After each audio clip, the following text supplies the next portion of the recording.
If you are a foreigner and if you don't understand English language, sorry, my own Hindi language, then you must go to the description box mentioned, in which I have answered all the 7 important principles, 7 important rules of Indian marriages in the description box. And if you are Korean, then you also must go to the description box to see what is mentioned there in your own language. And जो हिंदी वाले हैं उनके लिए तो बहुत बल्ले बल्ले हो गई कि हमें हर चीज़ हिंदी में एक्सप्लेन होगी, ऑफ कोर्स हिंदी में एक्सप्लेन होगी।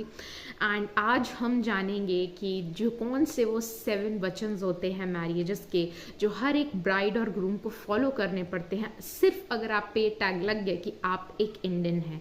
भले किसी इंडियन की शादी किसी फॉरेनर से हो रही हो या उसके कल्चर से नहीं हो रही, उसकी एथनिसिटी या उसके बैकग्राउंड से नहीं हो रही, फिर भी उस ब्राइड को या उस ग्रूम को उस इंडियन जोड़े के साथ ये वादा करना होगा, नहीं तो ये मैरिज अधूरी मानी जाएगी। और उसके साथ जो सिंदूर होता है वो भी इस मैरिज में बहुत इम्पॉर्टेंट होता है। वो बहुत अच्छा और बहुत इम्पॉर्टेंट रोल प्ले करता है, क्योंकि वो फीमेल के हेल्थ के लिए बहुत अच्छा होता है। इसको हम इंग्लिश में वर्मिलियन भी कहते हैं, जो कि in between the biparts of the females head, between the heads it's put, मतलब उसको लगाया जाता है। तो वो सब तुम बाद में डिस्कस करते रहेंगे। सबसे पहले वचन की ओर हम बढ़ते हैं।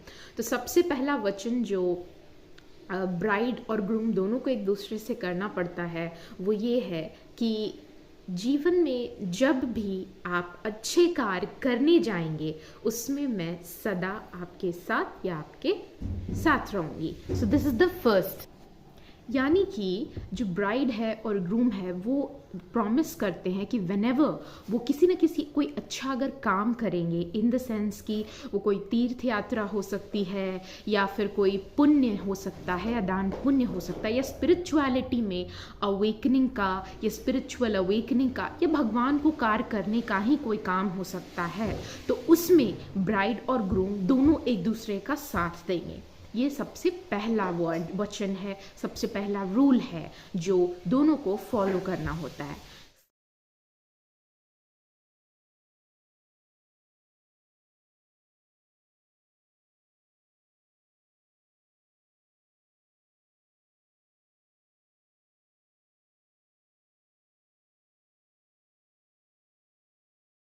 सबसे सेकंड वर्ड में या सेंटेंस बोलो, उसमें आता है कि जो आपके माता पिता होंगे उसका जैसे आप सम्मान करते हो या उनको रिस्पेक्ट करते हो, रिगार्ड करते हो, वैसे ही हम भी आपके माता पिता के उतना ही तरह जैसे आप ध्यान रखते हो उतना ही ध्यान रखेंगे और आपके माता पिता को सम्मान करेंगे।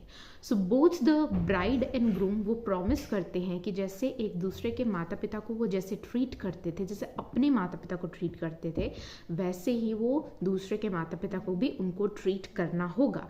ये सेकेंड इम्पॉर्टेंट वचन है जो दोनों को निभाना होता है।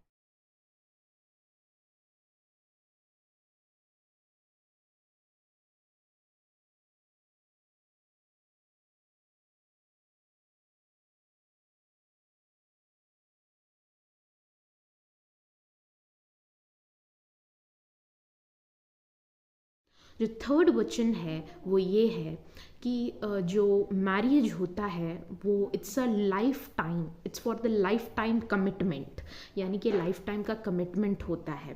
तो इसको निभाने के लिए हर दम, मतलब तीनों ही अवस्थाओं में, जैसे पहला होता है यंगस्टर का, फिर दूसरा होता है एडल्टहुड का, है ना। तो हर अवस्था में, बड़े से लेके छोटे तक, जब भी मैरिज होगी तब से लेके बुढ़ापे तक यानी ओल्ड एज तक, मैं आपका उतना ही साथ दूंगा या दूंगी और आपके हर कदम में आपके साथ रहूँगा।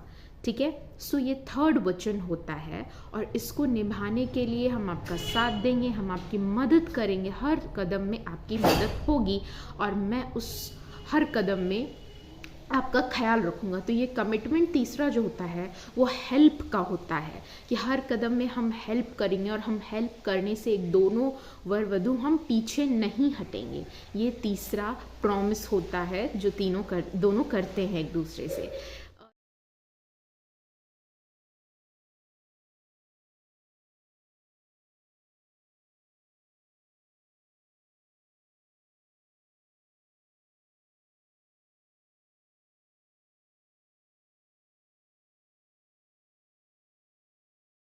जो चौथा होता है वो ये होता है कि जो ब्राइड है वो ग्रूम है वो दोनों करते हैं कि अभी तक तो मैं घर के सभी चिंताओं से, यानी ब्राइड और ग्रूम सभी घर के चिंताओं से दूर थे, लेकिन अब आपका पति या पत्नी बनने के साथ साथ आपके परिवार का जो दायित्व है, उनका ध्यान है, मैं प्रेम से निभाऊंगा या निभाऊंगी।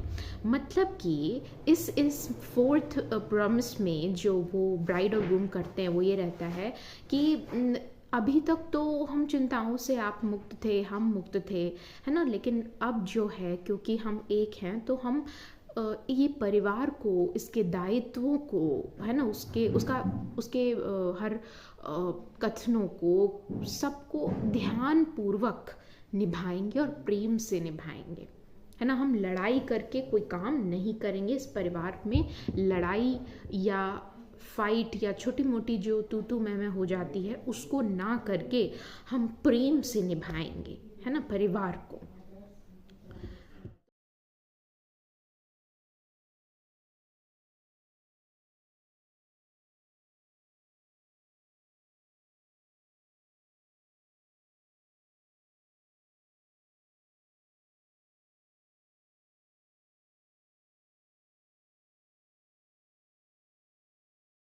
तो पांचवा जो है वो बहुत ही स्वीट है कि घर घर के कामों में या किसी भी लेन देन या पैसे खर्च करने के फैसलों में जो ब्राइड है उसको ग्रूम की सलाह लेनी होगी और जो ग्रूम है उसको ब्राइड की सलाह लेनी ही होगी।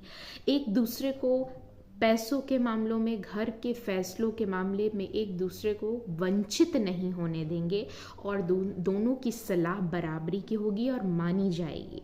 उसमें जो सही सलाह होगा वो तो बड़े बुजुर्ग ले ही लेते थे, लेकिन ये भी एक बहुत ही महत्वपूर्ण प्रॉमिस था। इसका मतलब ये भी था कि आप दोनों का मशवरा बहुत ज़रूरी होगा और आप दोनों अपना मशवरा देंगे। अर्थात जो ब्राइड है वो कहती है कि आपको भी मेरे हर जीवन के फैसलों को लेने का उतना ही हक है जितना मेरा खुद पर है, और वाइस वर्सा, है ना। तो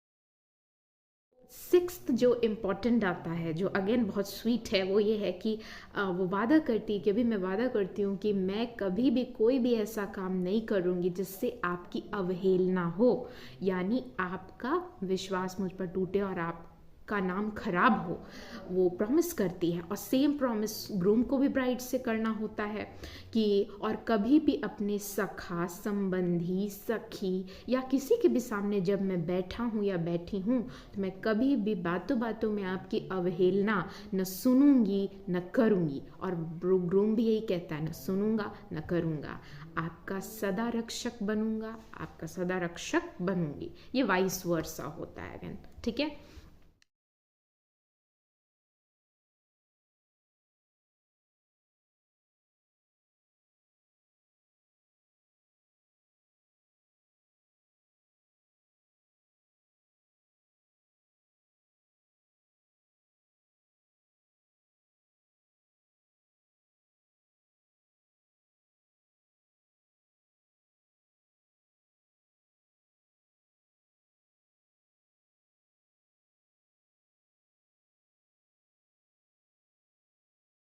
जो सेवन जो वर्ड है या सेवन वचन या प्रॉमिस बोलो, वो बहुत आखिरी वचन होता है एंड वो बहुत इम्पॉर्टेंट होता है।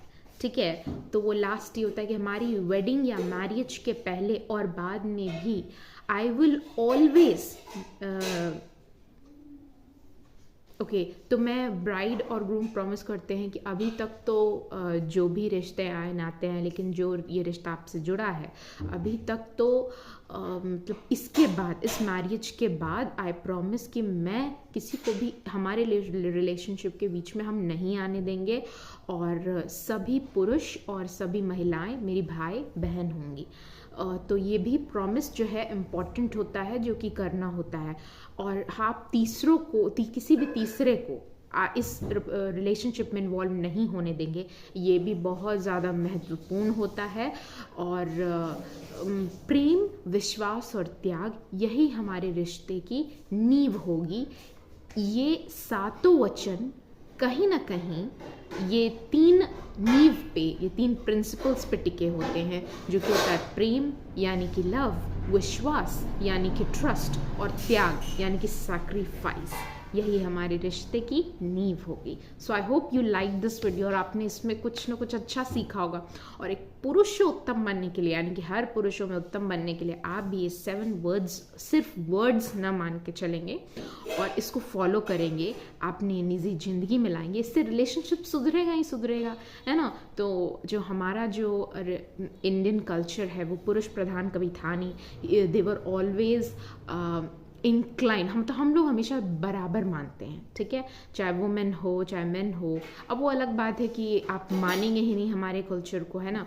तो हमारा कल्चर किसी को भी ऊपर नहीं रखता, लेकिन सबको इक्वल दर्जा दिया जाता है ना। सो इसको मान के चलिए, और इन सातों वचनों को अगर आप अपने वर्ड्स में, अपनी ज़िंदगी में लाएंगे, उसे सिर्फ शब्द मात्र के लिए नहीं बोलेंगे, तो बहुत अच्छा होगा, आपका रिलेशनशिप बहुत अच्छा होगा। Thank you, have a good day, my blessings are always with you. आप खुश रहो, आप सदा हैप्पी रहो, आप शांत रहो। Thank you.